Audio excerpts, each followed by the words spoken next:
Frères et sœurs, nous célébrons ce dimanche, comme je le disais à l'entame de notre célébration, la croix glorieuse. Croix glorieuse. Quelle drôle d'expression, je dirais même curieuse expression. En effet, croix glorieuse est un véritable oxymore. Cette figure de style qui réunit à l'intérieur d'une même expression deux mots au sens opposé. Nous avons par exemple une obscure clarté, une blessure sucrée. Voilà. Comment comprendre ça?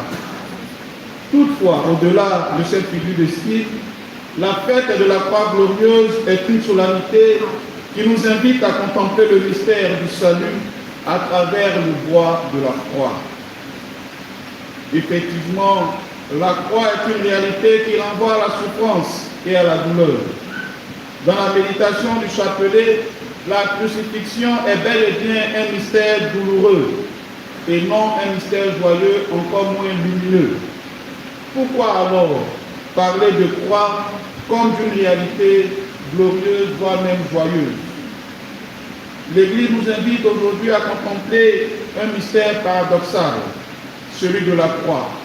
Instrument de supplice est devenu trône de gloire. Ce bois, autrefois signe de malédiction, est désormais le signe de notre salut. Pourquoi célébrer la croix?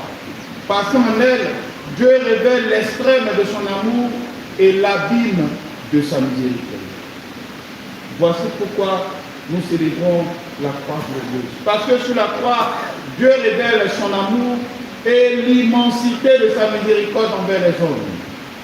Dans la première lecture, dans le désert, le peuple murmure, se détourne, se plaint de Dieu, et pourtant, Dieu leur offre un chemin de guérison.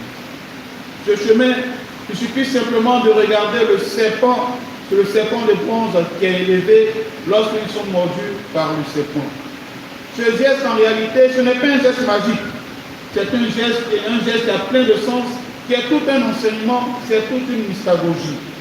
Il invite à un acte de foi, reconnaître sa blessure et lever les yeux vers la source du salut. Ce simple regard vers le serpent assurait la guérison.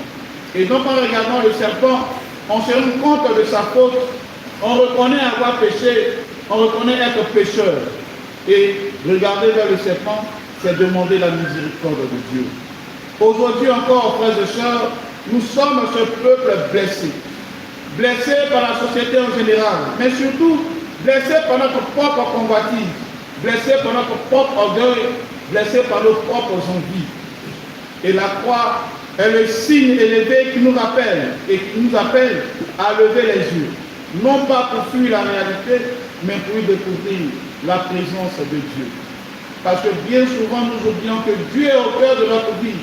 Il nous accompagne au quotidien, il est là avec nous. Et dans la tempête du quotidien, nous sommes comme les apôtres, apeurés, criant, courant de gauche à droite, pour bien que Jésus, il est dans notre bas. Et la croix nous rappelle cette présence de Dieu avec nous. Saint Paul, dans la seconde lecture, nous offre un hymne bouleversant, un hymne qui traduit toute la kénose, tout l'abaissement, tout l'effort de dépouillement que Dieu met en œuvre pour notre salut. Qui parmi nous aujourd'hui accepterait un tel abaissement, un tel dépouillement pour sauver, pour aider un semblable, sans rien attendre en retour? Qui pourrait le faire? Le Christ, lui, ne s'est pas accroché à sa condition divine. Il ne s'est pas accroché à son pouvoir. Il ne s'est pas accroché à son autorité. Mais il accepta de s'abaisser jusqu'à la mort de la croix. Et c'est précisément cet abaissement qui devient sa gloire. C'est pourquoi Saint Paul nous dit que nous devons nous glorifier dans la croix de notre Seigneur Jésus-Christ. C'est-à-dire que nous ne devons pas avoir honte de la croix, car c'est par elle que nous avons obtenu le salut. La croix nous enseigne que la vraie grandeur ne se mesure pas en domination, ni en pouvoir, mais en capacité de se donner. La véritable grandeur se mesure en don de soi.